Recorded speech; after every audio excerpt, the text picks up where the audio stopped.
In the headlines, custom intercepts container loaded with ammunition in Lagos. Family and friends of detained Kaduna journalist demand his release 5 weeks after his arrest. And Canada lifts ban on Nigeria, 9 other countries. And on the international scene, United Nations Human Rights Council to launch investigation into abuses in Ethiopia's 13-month conflict.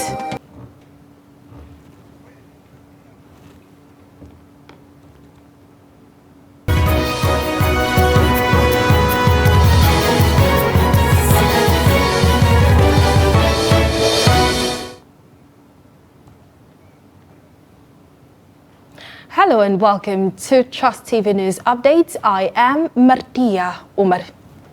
Now the news in detail.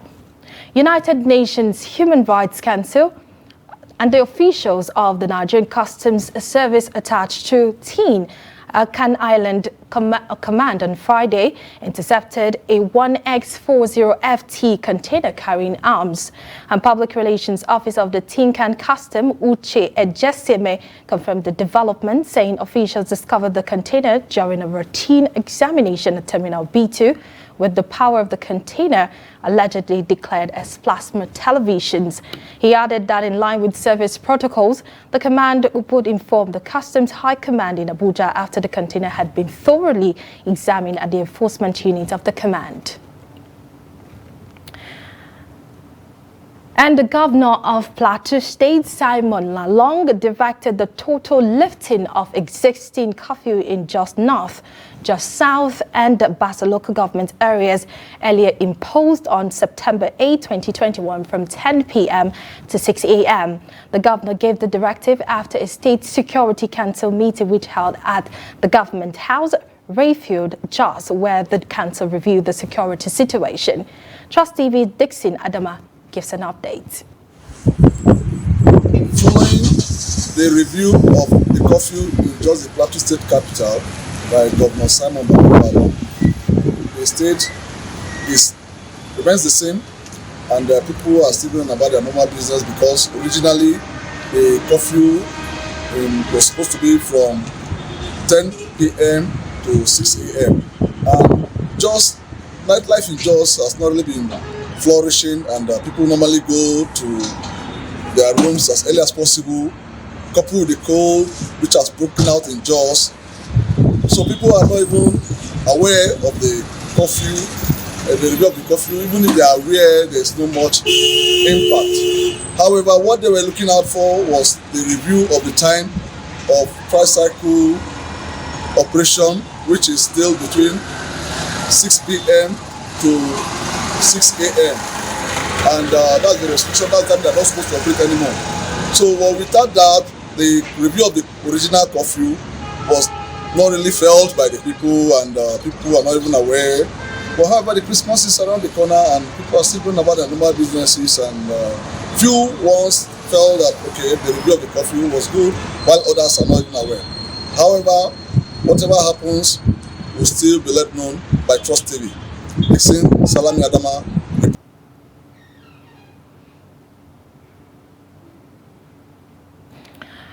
And now, 5 weeks after the arrest and detention by the Nigerian police, family and friends of Kaduna-based journalist Luka Biniyat are calling for his immediate release and an end to persecution, which they claim is being orchestrated by Kaduna state government. Trust TV's Sagir Ibrahim tells us more. What do we want? El-Rufai accountable. These were the yearnings of friends, family and colleagues of Kaduna-based journalist Luka Biniyat, who was allegedly incarcerated on the orders of the Kaduna state government on the allegation of libel and cyberbullying against the Commissioner for Internal Security. Addressing members of the press at the NUJ Council Secretariat in Abuja, the president of the Southern Kaduna People's Union, Jonathan Asake, called for the unconditional release of the journalist, who also doubles as the public relations officer of Sokapo. We are here calling on the government authorities in Kaduna State that are responsible for his continuous detention without trial to allow the courts to do their work and stop the persecution. We also call on the attention of the media practitioners, the civil society, and international community to be on notice that free speech and the press freedom is under siege in Kaduna State.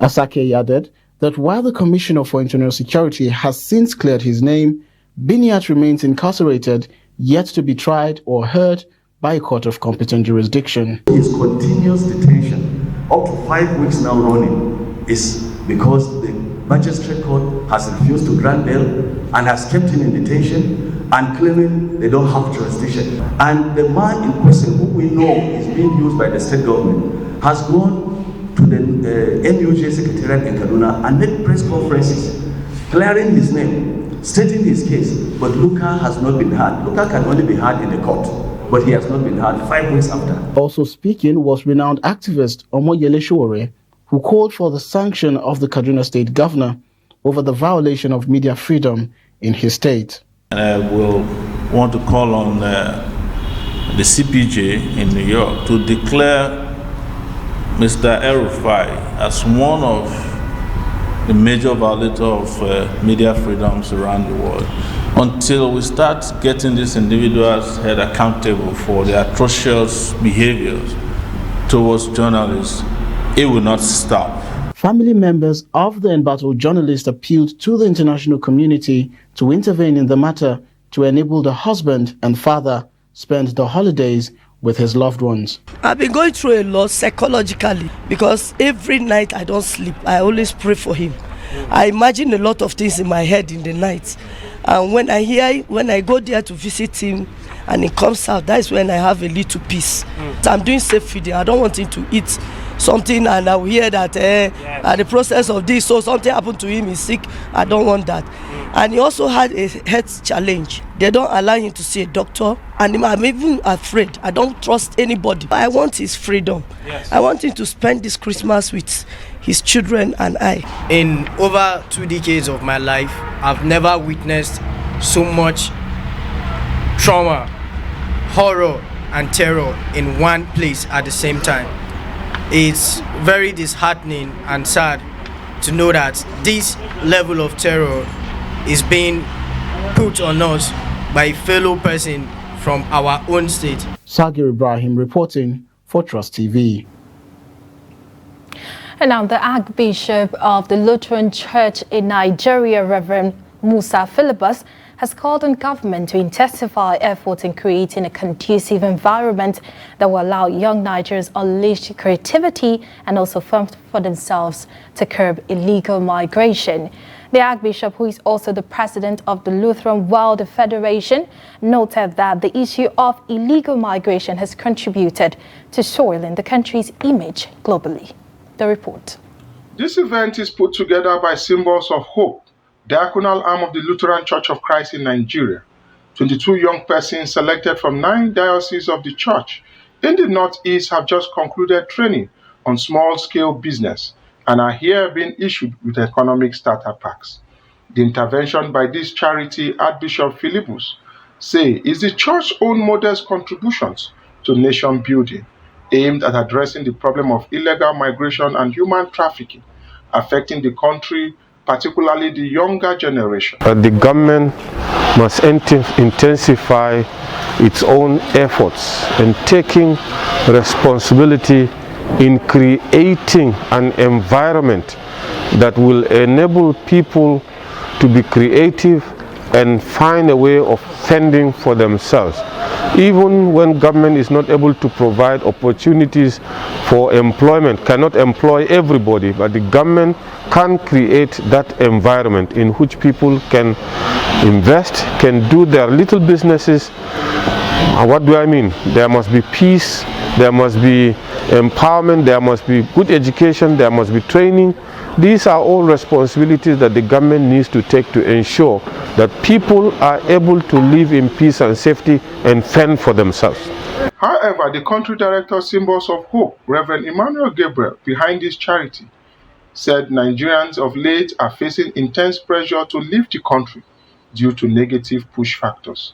He explained that the charity in tackling potential migration in young persons has empowered over 300 to fend for themselves and also educated millions of Nigerians on the risk of illegal migration and the evil of human trafficking. Human trafficking and irregular migration is a silent pandemic. Silent pandemic because it is killing and maiming young people on daily basis in their thousands or hundreds of thousands. And as a church, we are saddled with the responsibility of protecting the dignity of human lives and doing all that we could to save human lives. From the office of our Father, both as the Archbishop and as the President of the Lutheran World Federation, this initiative has saved so many lives and is still doing that today. Calling on the youth especially that no one should believe in human trafficking, because one of their objectives is to fight human trafficking and to fight illegal movement of people from one place to the other. So don't believe that you can't start better or greater things where you are. You can always do better even from where you are, because this has really helped me to understand that I don't need to travel out of my fatherland before I can make it in life. It's actually from within you that you can discover the best thing for your life. And now to Jigawa State, where the police command arrested a 22-year-old suspected drug dealer. And this happened at Ringin local government area of the state in possession of 91 tablets of exotic drugs, 9 carts of diazepam tablets, and 8 wraps of dried leaves suspected to be Indian hemp. Police Public Relations Officer in the state, Lawan Shisu, confirmed the arrest in a statement in Dutse on Saturday. According to him, 11 other suspects were also arrested when the police raided criminals' hideouts and black spots in Megatari and Kiwa local government areas between December 10 and 12. Recoveries during the raid include dried leaves suspected to be Indian hemp, empty sachets of diazepam tablet, rubber solution popularly known as sholisho, and petrol and other substances. Nigeria Labour Congress, NLC, has warned the federal government against plans to remove the fuel subsidy in 2022, saying the action will be met with nationwide protest. The communique signed by the NLC President Ayuba Waba and General Secretary Emmanuel Waja said that the resolution followed the National Executive Council meeting of the union, and also resolved to reject and resist the planned increase in the pump price of petrol by the federal government, describing the plan as extremely insensitive to the acute hardship being experienced by Nigerian workers and people. According to the union, the Congress rallies would commence without warning should the government announce new fuel prices next year. In another development, coalition of disengaged textile workers in Kaduna State have appealed to the management of Ariwa Textile Limited to pay their entitlements before selling off the mill. Ariwa Textile, closed in 2005, had laid off over 4,000 workers who are still hoping to get their entitlement. The workers also appealed to northern elders and political leaders to intervene in finding solutions to their plight. During a peaceful protest at the gate of the defunct textile mill, some of the workers displayed placards with different inscriptions that pleaded for settlement of their entitlement. And our total emolument, nothing was done. All this while, we faced a lot of difficulties. Since the closure of these mills, our entitlement was not paid. We faced a lot of difficulties. Many of our workers became frustrated. Many marriages within the family of these textile workers disengaged. Many things happened to us. Our children don't even go to schools. Our wives, our daughters became street hawkers. There are many of us. There are some of us that are old that they cannot be employed at anywhere. So they depend on their children. Some of the children are hawking, and our women, some of them, if they are lucky, they get something to be buying firewood and sell, or granite, and so on and so forth. Rather because of the notice that we saw on the board here, that they are going to demolish the company, and yet our entitlement is still here. They never pay us. As a man of 70, working in night security of 3,000 naira who cannot feed my grandson, are still upkeeping. When we are doing something, God will direct my destiny helper to locate me. In fact, our greatest surprise is on the executive governor of Kaduna State, Malam Nasiru El-Rufai, whom some of us here, between 2015 and 2019, we fought at him. Today, Malam Nasiru El-Rufai saying he revoked the landed, the CFO of Arewa Textile, and some other means, which we are saying, please let him visit his weight. We are saying no to that, because Arewa, Nortex, Ketel, Fantex, they are standing, the building here is just like a collateral to our entire...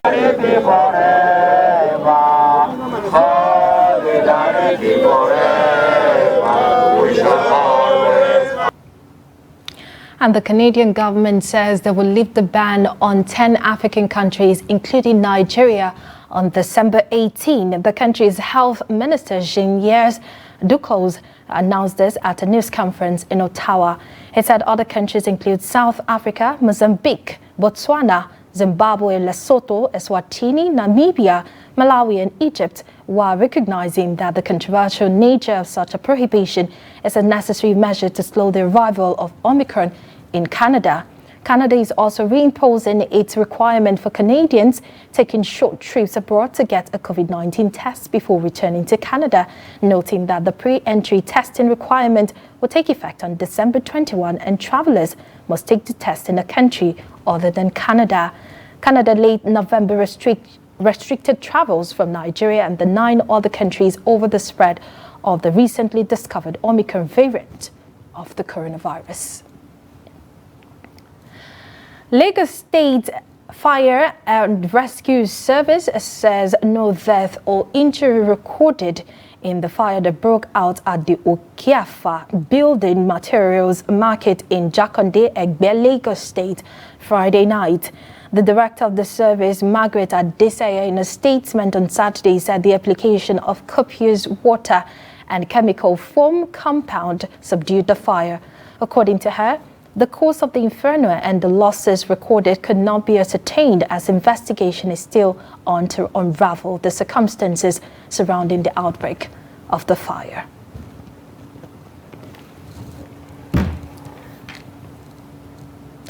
You're still watching a news update on Trust Television. After the break.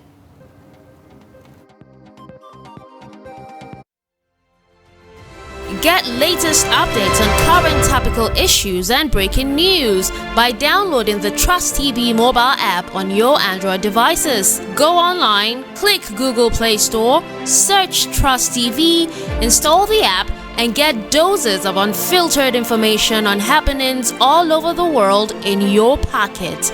Trust TV, documenting the Nigerian story.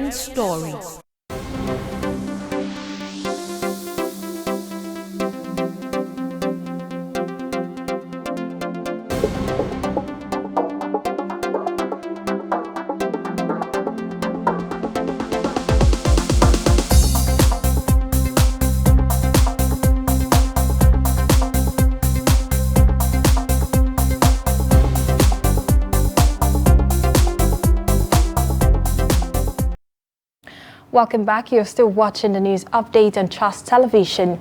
But before we continue, a look at some of our top stories. Officials of Nigerian Customs Service attached to Tinkan Island Command have intercepted a 1X40FT container carrying arms.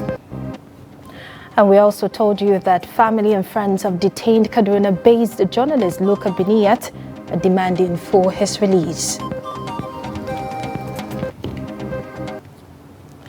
And still ahead, Federal Neuropsychiatric Hospital Enugu has raised the alarm over the growing number of abandoned mental health patients in the hospital and asked for assistance in their treatment and welfare.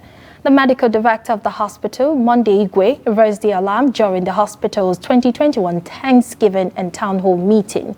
Igwe said the number of people with mental challenges have continued to rise, lamenting that the medical bills and upkeep of abandoned patients and the indigent ones have constituted an economic burden to the hospital.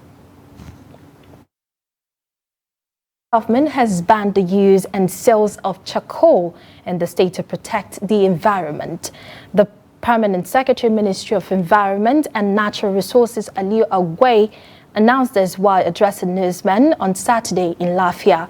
He said that the process of producing charcoal is harmful to the environment by destroying the climate and increasing global warming, noting that burning of charcoal especially would produce harmful emission.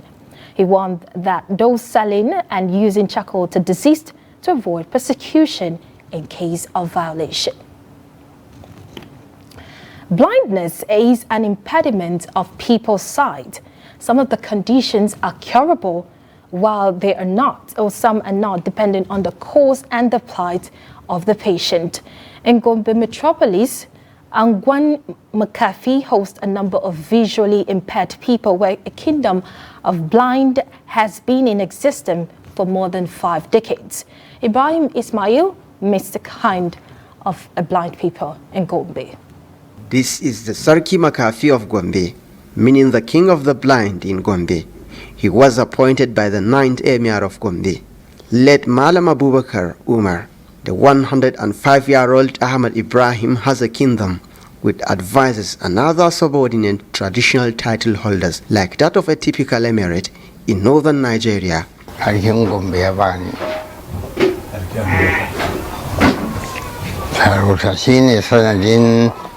The Emir of Gombe appointed me as the king of blind people. That was how the traditional title emerged.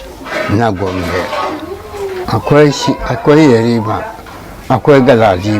have Yerima, Galadima, Madaki, and Chiroma, about 30 traditional title holders reside in different areas. The centenarian said the chieftaincy is still existing as they nominated a heir for the throne.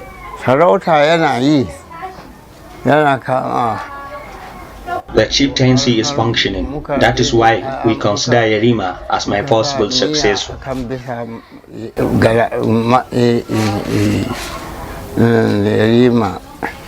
This is Gambo Isa Kinafa. He is the Wakil in Doka. He serves like a security guard to the king. Mun same shi yana kan mulki bisa ga ya kai shekara 50 yana kan karaga mulki. Sarkin Abubakar ne kuma ya nada shi zamanin Sarkin Abubakar. Yawwa kuma sannan kuma da gaske sarki ya rike mu tsakaninsa da Allah ya maida mu ƴaƴansa. The king has been on the throne before we came here, about 50 years now. Late Emir of Gombe, Abubakar, taban him. He treats us like his children. People come here from different countries. This is where we reside. I am an indigene of Gombe. I was born in Kinafa, Yamal Tibeba. I don't know anyone when I came here, but he taban me. From the submission of these visually impaired persons, the kingdom is a great pillar that operates with their support, but has multiple problems. I want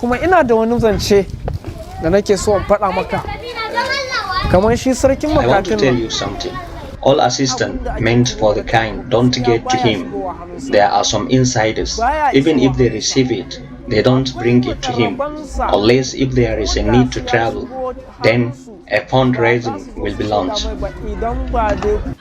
Wani abun taimako ya taso ko na tafiya abun nan a zuwa ce za a yi karo a zuwa samu sarkin ba a faɗa mishi. Kawai an bar mu kara zube sai mutum ya ganka a bakin titi kana bara ya ce shegu mabara. We have been neglected. If people see us begging, they abuse us. Both government and wealthy individuals don't give us anything. This is a big challenge to Gombe State. Most of these visually impaired people have put so much effort in a quest to find a cure, to no avail. From Gombe, Ibrahim Ismail, Trust TV. And now to business news. Nigeria's external reserves are dropped by $440 million in 2 weeks from $41.15 billion at the start of this month. The Central Bank of Nigeria, CBN, stated this on Friday. The reserves were dropped by $610 million in November from $41.83 billion on October 29, declined further to $40.71 billion as of December 15.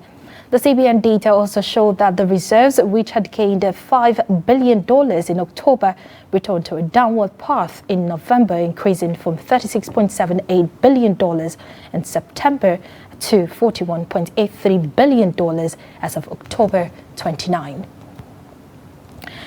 And on the international scene, United Nations Human Rights Council has voted to launch an international investigation into abuses in Ethiopia's 13-month conflict amid warnings of looming generalized violence.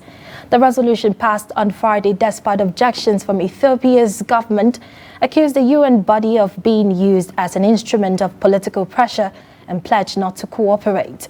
The vote at the 47-member forum in Geneva was 21 states in favor, 15 against, including China and Russia, and 11 abstentions. The African group of countries called for the resolution to be rejected, saying that the proposed investigative mechanism was counterproductive and likely to exacerbate tensions. 6 African countries, including Senegal and Sudan, broke ranks and abstained.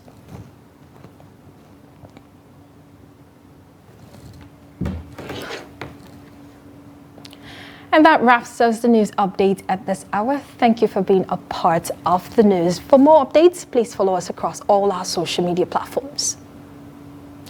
I am Martia Umar. Thank you for watching.